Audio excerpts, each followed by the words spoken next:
Good morning friends. आज हम नया चैप्टर करने जा रहे हैं direct and inverse proportion. Direct and inverse proportion हम सबसे पहले यही है कि हम डायरेक्ट एंड इनवर्स प्रोपोर्शन पढ़ क्यों रहे हैं, क्या वो यूज हो रहा है हमारी रियल लाइफ में। ऑफ कोर्स वो यूज हो रहा है। कैसे यूज हो रहा है?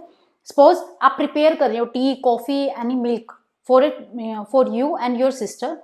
तो आपने कितनी क्वांटिटी ली? आपने सपोज क्वांटिटी ली है 200 ml।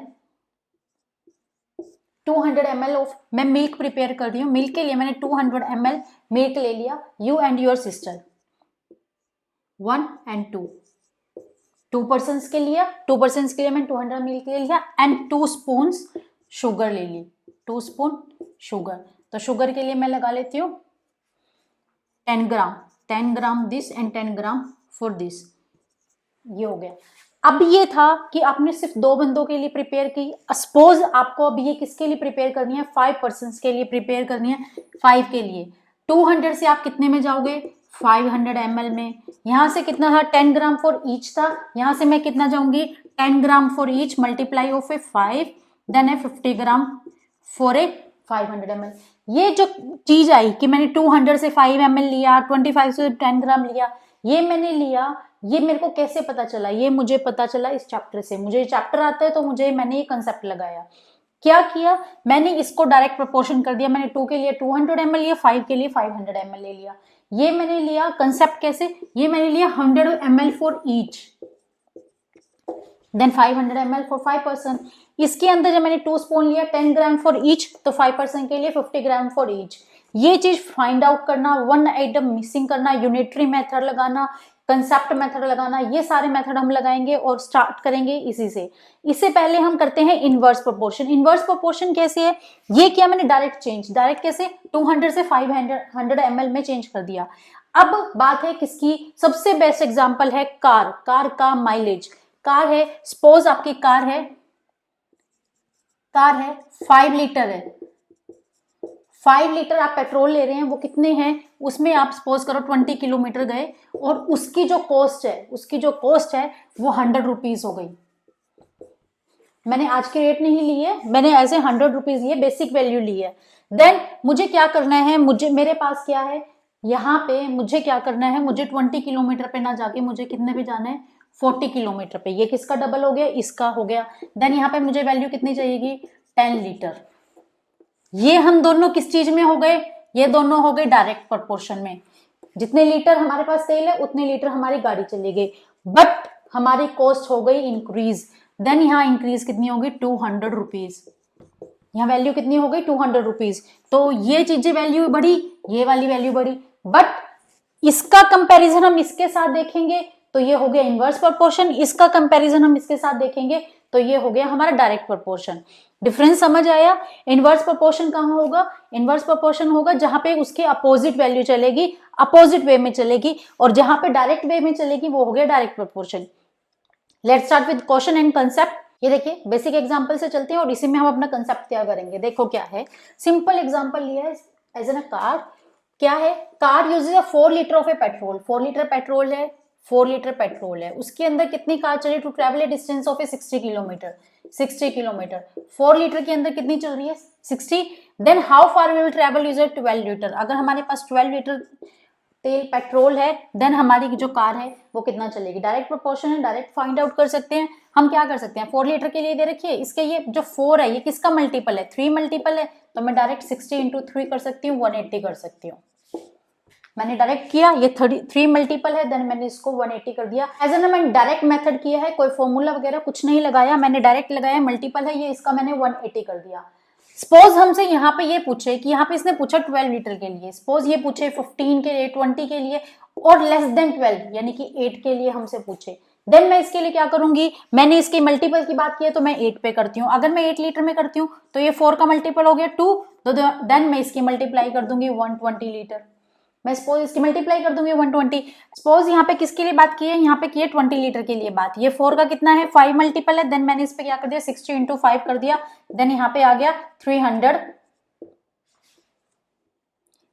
किलोमीटर। 300 किलोमीटर हो गया। देन अब किसकी बात है? अब है बात 15 की। 15 क्या है? मेरा 4 का मल्टीपल नहीं है।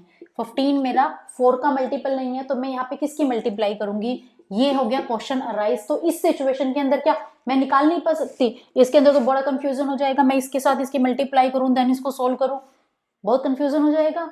इसके लिए हम लगाएंगे कंसेप्ट, इसके लिए जो फॉर्मूला लग सकता है वो क्या है, इसके अंदर मैं क्या करूंगी, x by Y is equal to K. K मेरा यहाँ क्या है, के मेरा है किसी ना किसी चीज का मल्टीपल, जो मैंने 3 2 5 लगाया, के मैंने रखा है दिस वन, इसको मल्टीपल कांस्टेंट आप कुछ भी बोल सकते हैं। x एंड y, x मेरा क्या है, x है मेरा 4 लीटर, यानी कि जो पेट्रोल है वो उसको मैंने एक टर्म यूज कर ली x, एंड जो कितने किलोमीटर हमें जाना है उसको मैंने सपोज कर लिया y। अब मुझे x एंड y का कंपैरिजन करना है, देन मैं y की वैल्यू निकालूंगी, मैं 15 की वैल्यू निकालूंगी कि मेरी 15 की वैल्यू कैसे आएगी। अब इतनी सारी वैल्यू होगी 1 2 3 4 5, इनको मैं ऐसे लिखूं रिप्रेजेंट करूं, आई थिंक बहुत ऐसे कंफ्यूजन लगेगा, टीचर भी चेक करेगी, बहुत अजीब सा लगेगा। तो इसके लिए हम क्या करते हैं, हम किसके लिए प्रिपेयर करते हैं, ऐसे टेबल, मैंने इधर x रखा इधर y रखा, हमने कितनी वैल्यू निकाली है उसके अकॉर्डिंग हम इसके अंदर रो एंड कॉलम बनाते हैं। मैंने यहाँ पे कॉलम्स उसके अकॉर्डिंग बना लिए, हमने जितनी वैल्यू निकाली है। हमारी कॉलम की बात है तो यहाँ पे हमने फर्स्ट वैल्यू किसकी निकाली है, 4 की, 8 की, 12 की एंड 20 की, ये मैं ऑलरेडी बात कर चुकी हूँ, इनकी मैं एक्चुअल वैल्यू भी निकाल चुकी हूँ, मेरी कितनी आई 60 300, ये चीजें हमारी आ चुकी हैं। इसके अब 15 के लिए मुझे वैल्यू निकालनी है, तो मैं क्या कंपैरिजन करूंगी, तो यहाँ पे मुझे वैल्यू किसकी निकालनी है 15 की। अब 15 किसी ना किसी चीज का मल्टीपल आना चाहिए, लाइक 3 2 5 ये चीज आना चाहिए, तो वो मैंने रख दिया, डिनोट कर दिया मैंने, के से डिनोट कर दिया। अब मैं वैल्यू किसकी सपोज कर रही हूँ 15 की। अब 15 के लिए मेरे पास गिवन क्या था, मेरे पास था 4/60, ये मेरे पास ऑलरेडी गिवन था, 4/60 ऑलरेडी गिवन था। देन मैंने इसका क्या किया, के की वैल्यू मुझे फाइंड आउट करने के लिए मैंने 15 डिवाइडेड बाय वाई, मैंने इसको इस कंसेप्ट में लिख दिया, ये y था तो y मैंने यहाँ पे नीचे y डिनोट कर दिया। देन मैंने इसको सोल्व कर दिया, 4y 15 multiply 60, y 15 divided by 60 divided by 4, then ये आ गया 225 किलोमीटर, ये वैल्यू कितनी हो गई 225, वैल्यू फाइंड आउट हो गई। अब ये मैंने क्या किया, ये मैंने जो कंसेप्ट लगाया, ये कंसेप्ट क्या है, ये कंसेप्ट है डायरेक्ट प्रोपोर्शन का। डायरेक्ट प्रोपोर्शन है, कैसे किया, ये वैल्यू किसी ना किसी के मल्टीपल आनी थी, ये जो वैल्यू आई है वो किसी की मल्टीपल आई है, कुछ फैक्टराइज आया है, मतलब 3 2 5 कोई वैल्यू आई है, इसका भी 225 के साथ कंपैरिजन करते हैं, ये भी कुछ पॉइंट्स के अंदर वैल्यू आती है। इसके अंदर मैंने इसकी वैल्यू फाइंड आउट करने के लिए first term and second term in दोनों को कंपैरिजन कर दिया, first one and second one, first one second one, हम कोई भी केस ले सकते हैं, हमें कोई भी कॉन्जिक्यूटिव केस लेने पड़ेंगे, उसको रिप्रेजेंट करना पड़ेगा, उसको सोल्व करना पड़ेगा, देन हमारी वैल्यू आएगी। अभी थोड़ा कंफ्यूजन लग रहा है, कंसेप्ट ऐसे है, थोड़े से और क्वेश्चन करते हैं, क्लियर हो जाएंगे। लेट्स सी, एक क्वेश्चन और लिया है मैंने इसी फॉर्मेट के लिए कि आपको अच्छे से समझ आए। ये देखो क्या है, the cost of a 5 metre of a particular quality of a cloth, कोई क्लॉथ है उसकी पर्टिकुलर क्वालिटी दे रखी है, उसकी कॉस्ट दे रखी है 5 मीटर की, कितनी दे रखी है ₹210, then the tabulate the cost, otherwise tabulate the cost of 2 4 10 and 13 of the cloth of the same type। इसके अंदर पूछ रखा है 5 मीटर के लिए हमें रुपीस दे रखे हैं 210, और उसने बोला टेबुलेट यानी कि एक टेबल की फॉर्म में ही लिख के दिखाना है, the cost of this one, इतने अगर मीटर हमारे पास क्लॉथ है तो उनकी अंदर कॉस्ट क्या आएगी। एज एन सिंपल फॉर्म के लिए मैंने इसके अंदर जो कंसेप्ट लगाई है, टेबल फॉर्म की है, वो है 5 मीटर, तो मैंने 5 लिख लिया मिडल में, क्योंकि 2 एंड 4 इससे दो छोटी वैल्यू है, तो मैंने 2 एंड 4 यहाँ पे लिख लिया। 5 के लिए कितना दे रखा है 2 10, और दे रखा है देन 10 एंड 13। इन फोर्स के लिए मुझे, इन रिमेनिंग पार्ट्स के लिए y की वैल्यू मुझे इनके रुपीस निकालने हैं कि मेरी कितनी वैल्यू है। तो x मेरा क्या है, क्लॉथ इन मीटर, मीटर की फॉर्म में है, ये क्या है, ये रुपीस है कि कितनी कॉस्ट लगेगी x एंड y, ये हो गया। इसके बाद इनकी वैल्यू मैं फाइंड आउट करूंगी। फाइंड आउट कैसे करूंगी, फर्स्ट वन हमारे पास यही वैल्यू दे रखी है, इसी के साथ मैं कंपैरिजन करूंगी। अब मैं बार बार क्या लिखूं इसको, x1 x2 इसको मैं कैसे लिखूं, क्या करूं मैं इसके लिए, इसका नाम रखूंगी मैं x1 एंड y1। दूसरी वैल्यू कोई फाइंड आउट करूंगी उसको x2 एंड y2, ठीक है। अब ये मेरा क्या है x1 एंड y1, इसके साथ मैं इसे कंपेयर कर रही हूँ x2 एंड y2, इसके साथ कंपेयर कर रही हूँ, देन मैं इसको कैलकुलेट कर रही हूँ। क्या किया मैंने, x1 y1 x2 y2, ये हो गया। सिंपल वैल्यू निकाल दी, 5 2 10 देन 2 और y2 की वैल्यू कैलकुलेट करेंगे हम यहाँ से। y2 की वैल्यू मैंने कैलकुलेट की 210/2 divided by 5, okay. Then y2 की वैल्यू आ गई 84 रुपीज, तो मैंने यहाँ पे क्या रख दिया 84 रुपीज y2 की प्लेस पे।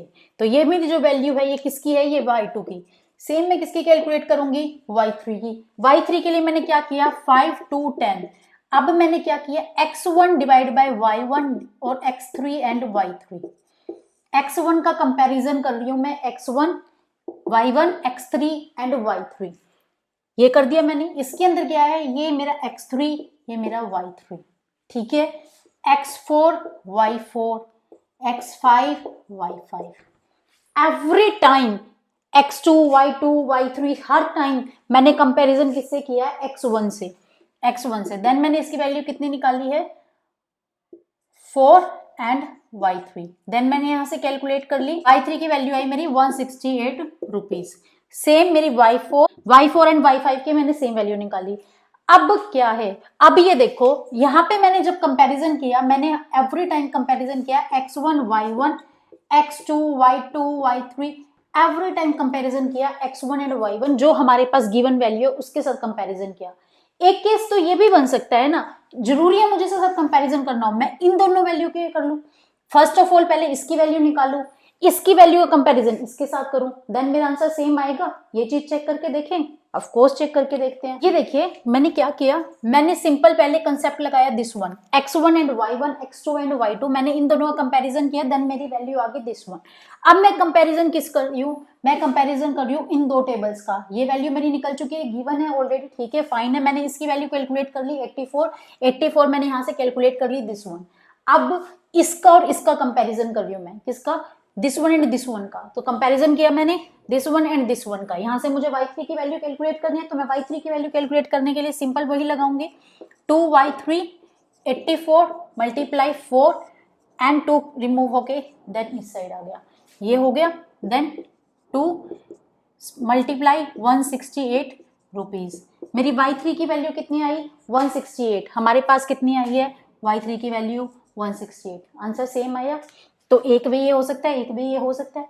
अब क्या है, अब एक चीज और हो सकती है, अब बच्चे कहें कि मुझे ऐसे नहीं करना, मुझे एक वैल्यू और करनी है, तो हम क्या कर सकते हैं, मैं 2/4 एंड 84/y3, मैंने क्या किया 2/4 84/3, इसके अंदर क्या किया x1 divide by x2 y1 divided by y2, y1 divided by y2 x1 divided by x2, मैंने ये किया। अब जो इसके अंदर वैल्यू आएगी इसके अंदर भी सेम आएगी, मैं सेम निकाल के दिखाऊं आपको क्या है।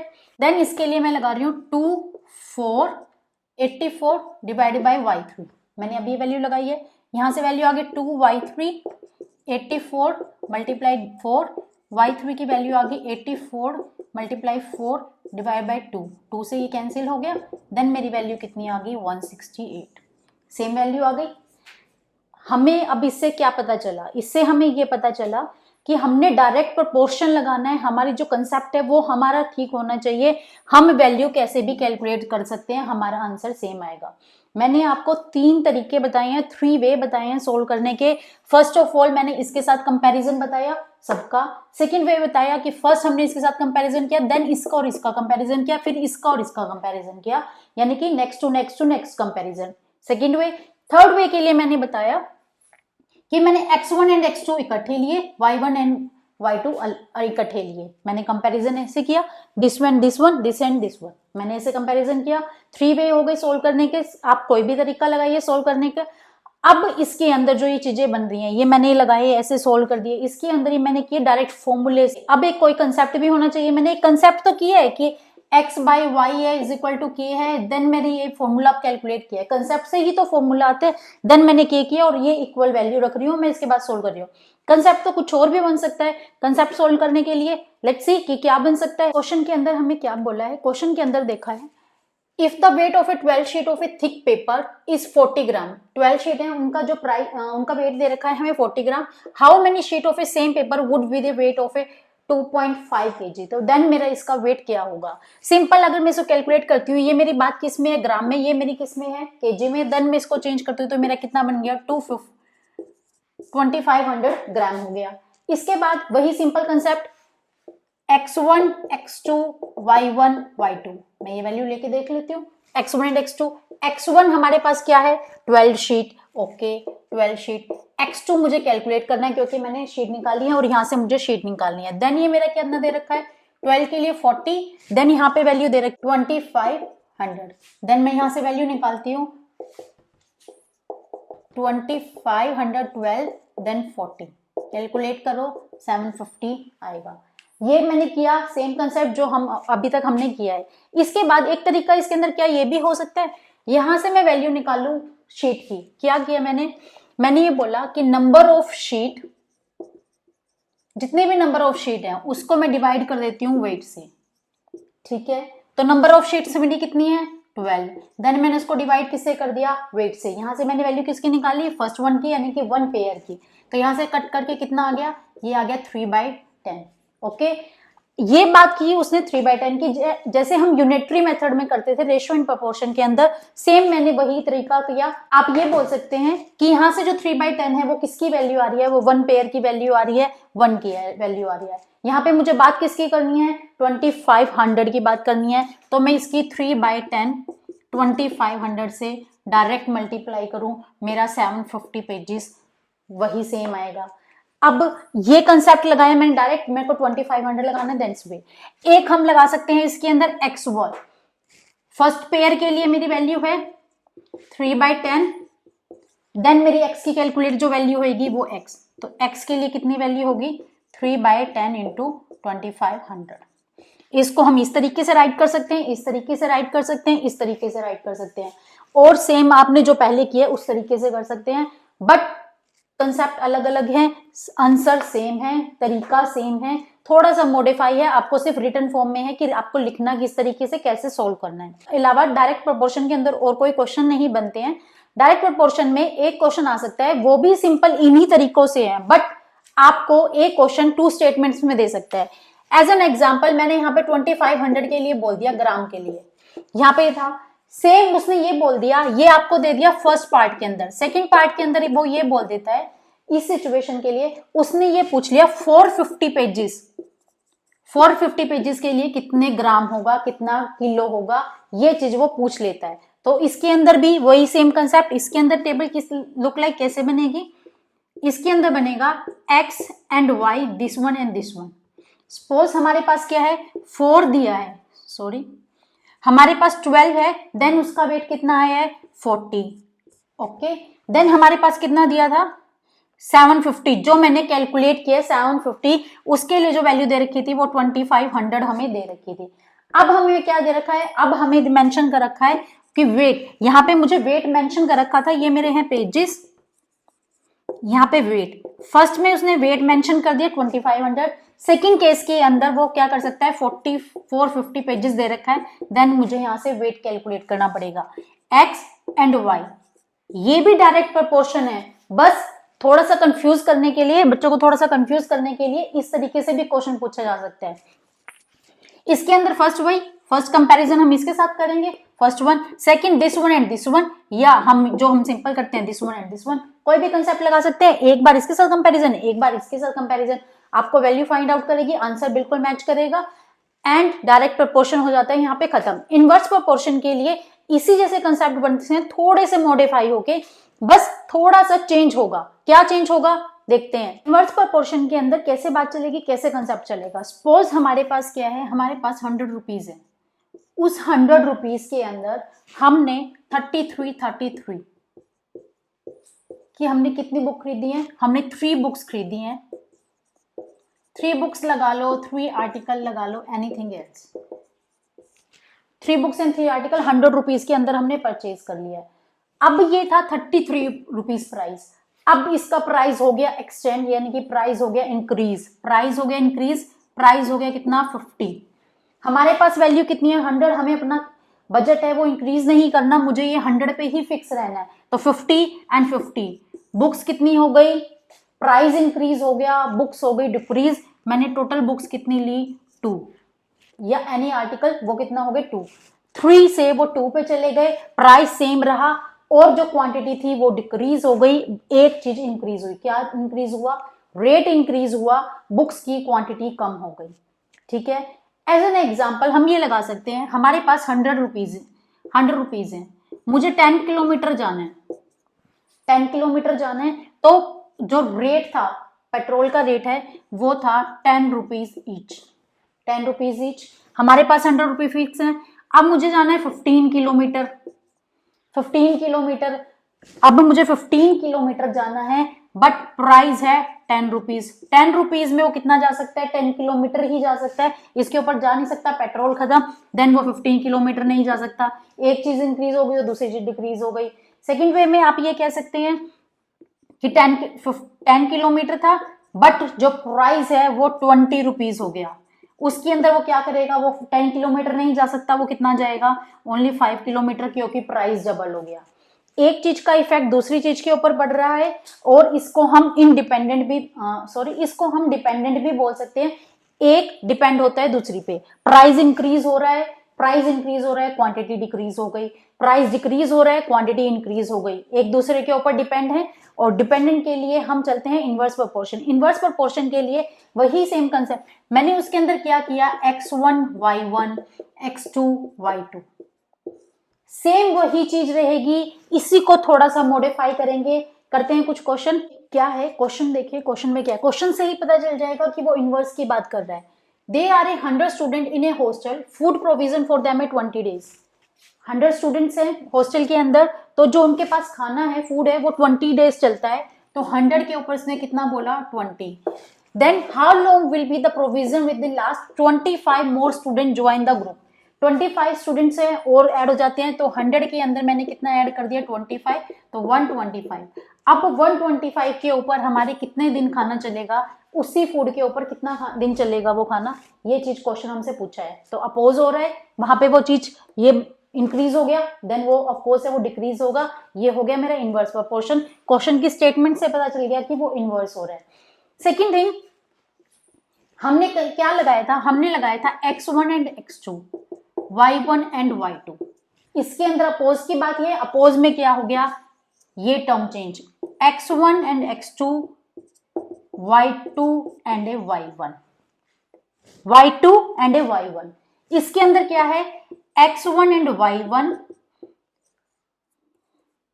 x2 एंड y2, इसको या तो ऐसे याद कर लो, ऐसे कर लो, या इसको रखो कि उसके अंदर डिवीजन नहीं, इसके अंदर होगी मल्टीप्लीकेशन, x1 एंड y1, उसके अंदर हम डिवीजन करते थे, यहाँ हम करेंगे multiplication and x1 and y1 की, उसके अंदर हम जब चलते थे x1 एंड y1 के कंपैरिजन करते थे, हम दोनों केस में 1 ऊपर रखते थे और 2 नीचे रखते थे, यहाँ पे चलेगा अपोज, इनवर्स की बात है तो यहाँ पे हम किस में करेंगे, अपोज में, और या तो हम मल्टीप्लीकेशन कर सकते हैं इस वे में, या हम इस तरीके से डिवीजन लगा सकते हैं।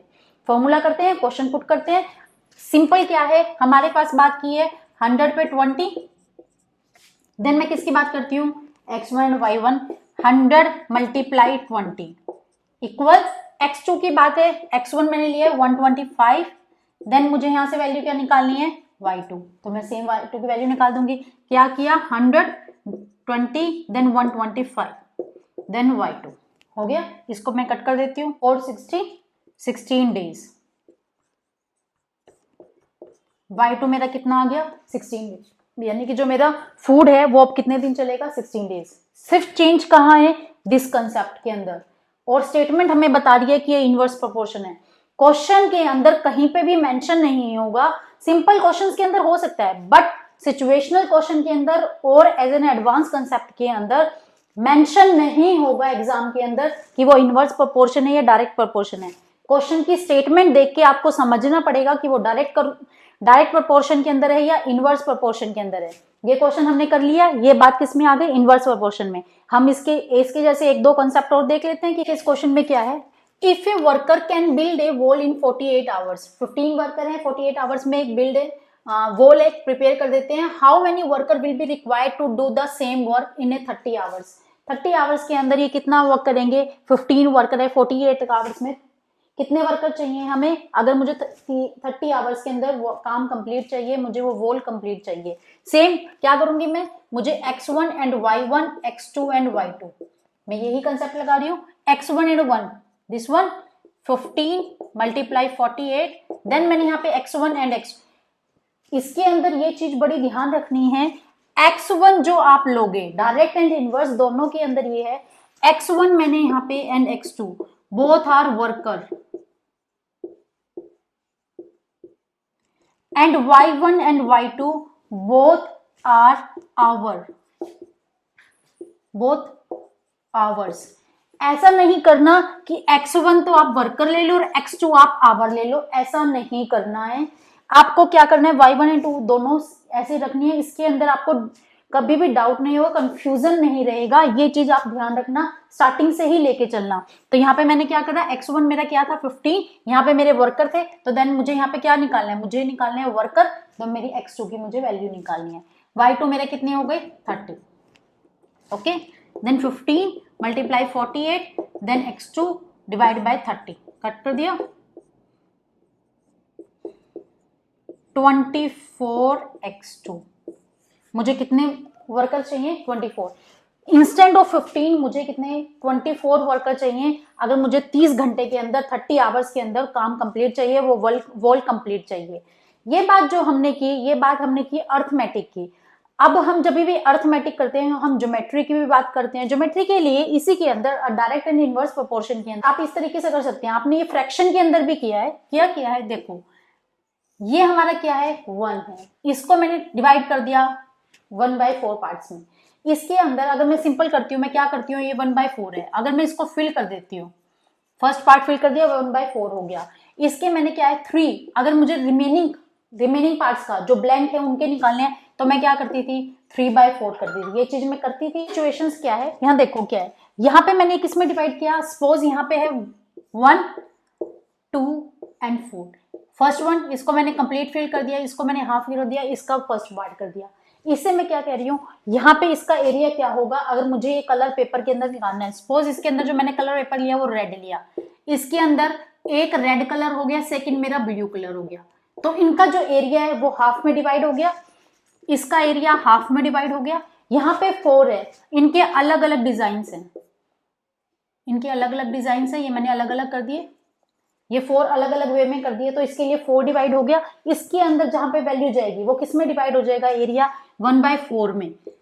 वो क्यों होगा, क्योंकि इसकी जो वैल्यू है वो इसके लिए जो हमें ब्लॉक बनानी है या ये पिक्चर बनानी है, स्क्वायर रेक्टेंगल कुछ भी बनाना है, उसके लिए मुझे अलग अलग एरिया के अलग अलग पेपर चाहिए, देन मेरा एरिया डिवाइड हो जाएगा। मैं इसका इंक्लूड करूंगी दिस वन का 1/4, इसके अंदर ये वाला एंड ये वाला कोई भी हो, इन टोटल इनका एरिया सेम होना चाहिए, बट जो इनके अंदर डिवीजन कर रही है वो कलर पेपर की वो अलग अलग होनी चाहिए, देन हम ये कंसेप्ट लगा सकते हैं। ऐसा नहीं है कि आप ये जो इसका एरिया लो 10, इसका आप लो 15 और इसका लो 20, मैं कंप्लीट एरिया बोल रही हूँ विदाउट एनी कलर और एनी, ये टोटल जो इनका कंप्लीट एरिया होना चाहिए वो 10 एंड 10 एंड 10 तीनों इक्वल होने चाहिए। उसके अंदर हमने ये डिवीजन किया है दिस वे में, जो फ्रैक्शन था उसी को मैंने डायरेक्ट एंड इनवर्स प्रोपोर्शन से ऐड कर दिया, और उसके एरिया के अंदर उसकी ज्योमेट्री के अंदर कैसे इसको हम यूज कर सकते हैं ये चीज हमने बता दी।